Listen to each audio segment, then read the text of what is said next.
Next up, all this week, Boston Pride is in full swing with virtual events to celebrate the LGBTQ+ community in the city. But in recent years, some members of the community haven't been quite so proud of the organization itself. Last year, activists acted on longstanding criticisms about a lack of diversity within Boston Pride, which has no Black members on its leadership board, holding a trans resistance march on the same day the annual Pride Parade would have been held if it weren't for the pandemic. And they're planning to hold the event again this year to boycott the Pride events and draw attention to violence and discrimination against transgender Americans. And along the same vein, last week, LGBTQ activists upstaged a Boston Pride mayoral forum, inviting candidates to their own event instead, which prompted the organization to reschedule theirs. And then, of course, there's the issue of the brands and corporations that engage with Pride, who are quick to roll out the rainbow products every June, including some particularly unfortunate offerings from Target this year, but can be slow to fight for equality or meaningful reform, often making Pride, as the Boston Globe's Renee Graham put it in a recent column, just another occasion overwhelmed by commercialism. I'm joined by Reverend Irene Monroe, a syndicated religion columnist and co-host of GBH's All Rev'd Up podcast, and Chastity Bowick, co-founder of the group Trans Resistance Massachusetts and the executive director of the Transgender Emergency Fund of Massachusetts. And before we start, I should note my other employers, NBC 10 Boston and NECN, are media sponsors of Boston Pride.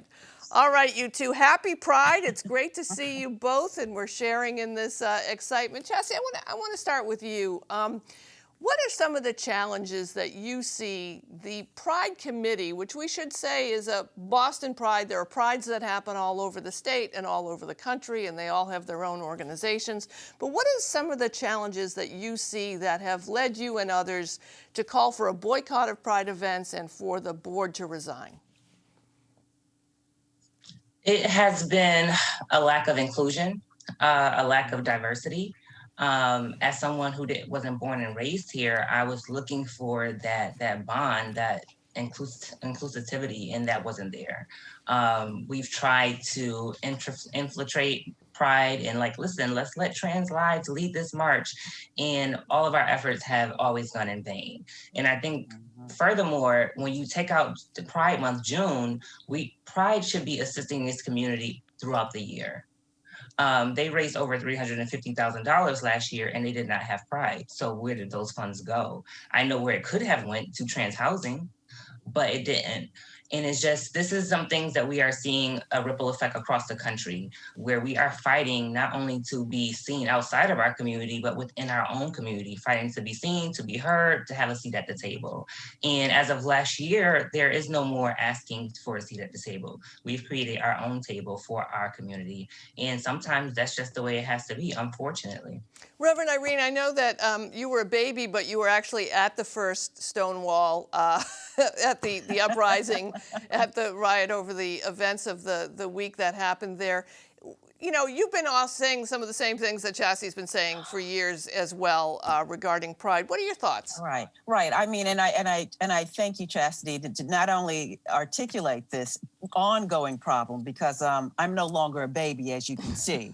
So I'm glad that the torch has been taken and you're running with it and stuff here. One of the things that we have to remember, and I really feel like the large, or what I call the dominant white LGBTQ+ community has amnesia, as well as an attitude, as well as white privilege that allows them to appropriate and pimp history. And what I mean by that is that we would not have the second wave that we have around the LGBTQ movement were it not for the Black and brown and trans bodies that patronize the Stonewall riot. And that, the end, and then became a riot here. But what's also problematic here is that even if you give us that history that, yeah, we were there, it's the controlling of the narrative. Because again, when you look at pictures, who writes that story, it is not people like us. I fight every year to bring that story. So I'm so glad to be able to pass this torch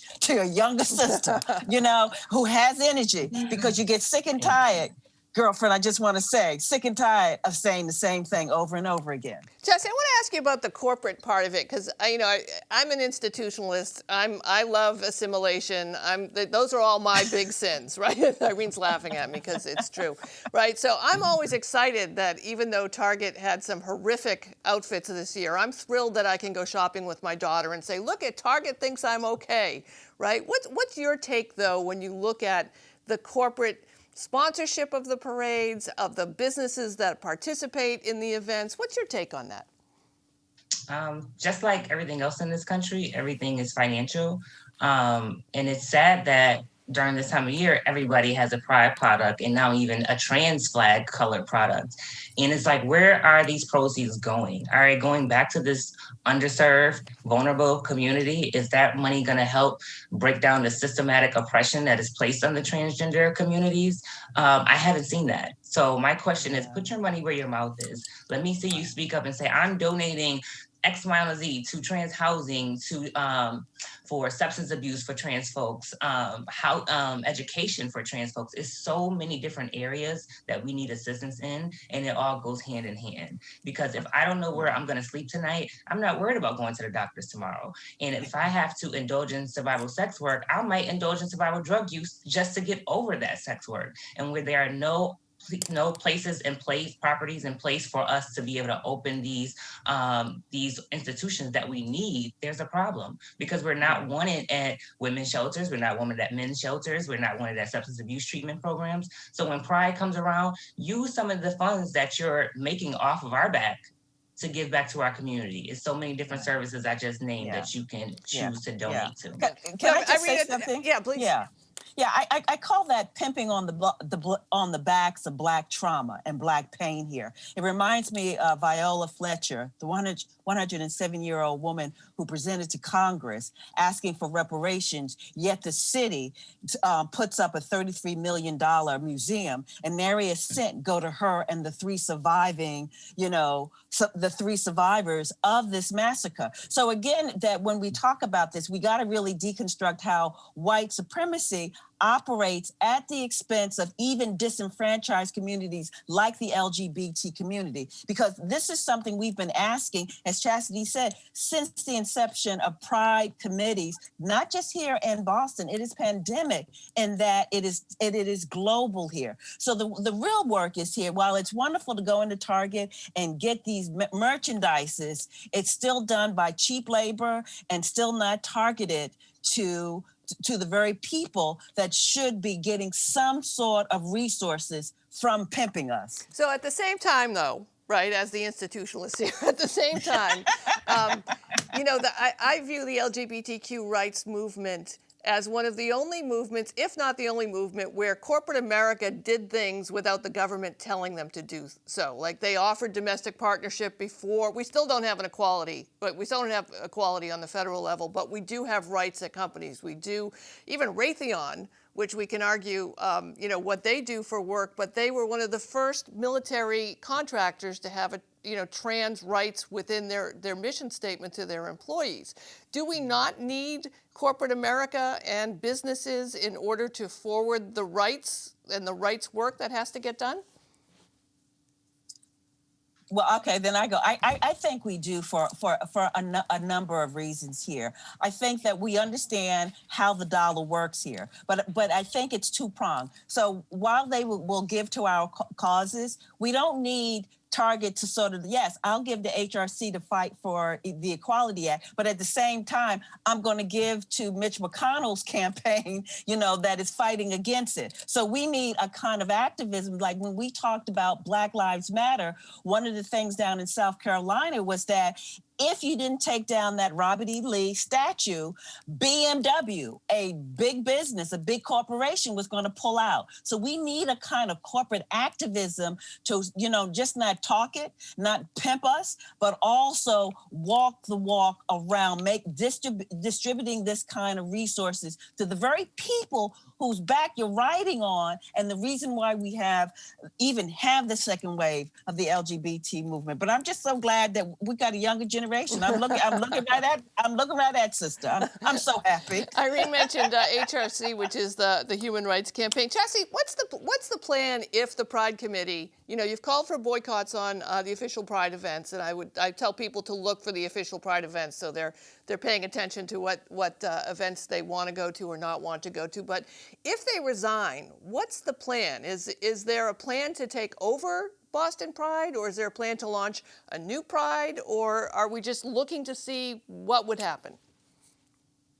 I think for us, it will be a community decision. This is not just the Board of Trans Resistance who feels the way we feel. This is the community and so many different organizations like Mass Equality, MTPC, and we would like them to resign, and then we would hold a community forum where we would get community input to see who should be on this board, make sure that the board is diverse. There should be a white person on the board. We're not saying like everything has to be all Black, but it has to be inclusive. So I think ideally for us, it will be having a community forum and getting the community input on how we move forward with Boston Pride. I think we should continue to still keep that same name, as it is very familiar, which you just talked about so many different corporate donors. And I think that would be the right way to go. And we're hoping that will happen soon. Irene, what do you think? Are you optimistic that change will come?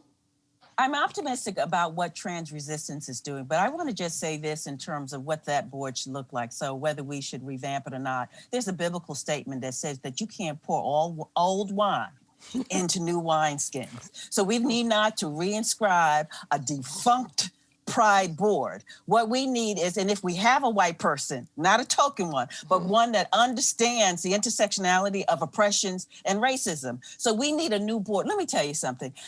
I'm the first Black as well as Black lesbian woman to be Pride. This was 1998. Do you hear me? Okay. It took well over 20 years to get another Black person. All right. So we're sick and tired of being sick and tired or asking. So now people are paying attention, to this younger generation, because see, like my generation that just say, okay, we trust you. The younger generation, like Chastity, saying, you know what, we're going to do it on our own. I wish we had thought about that, but y'all got the credit for it. So, run with it. Okay. Chastity, you have an event coming up this weekend. You want to talk quickly about it? Yes, definitely. So the second annual Trans Resistance, Trans Black Lives Matter campaign March/Pride will be this Saturday, June 12th. We'll be meeting at Nubian Square at 10:30, and at 11 a.m. we will proceed to Franklin Park, going down Warren Street. And then at Franklin Park, we're going to have a bunch of performances, speakers. There are going to be so many different vendors, food trucks, tabling. The Trans Emergency Fund will be selling raffle tickets to win autographed Patriots item and a Celtics item. And our goal at this March and towards the end of June is to raise $250,000 towards transitional housing, as we are currently working with city officials to obtain land or some type of property to get this project started. So that's great. Very excited about that. And Irene, how quickly, Irene, one thing you're doing for Pride, quickly. I'm going to be at the Trans Resistant Pride. I'm going to be on the street and definitely at the Paysted in Franklin Park, because that's where it's happening. All right. Well, I wish you both a happy Pride. I'll see you on Saturday for sure. I appreciate you both joining me. Reverend Irene Monroe and Chastity Bowick, thanks so much. Thank you. Thank you, and happy Pride, everyone. Happy Pride.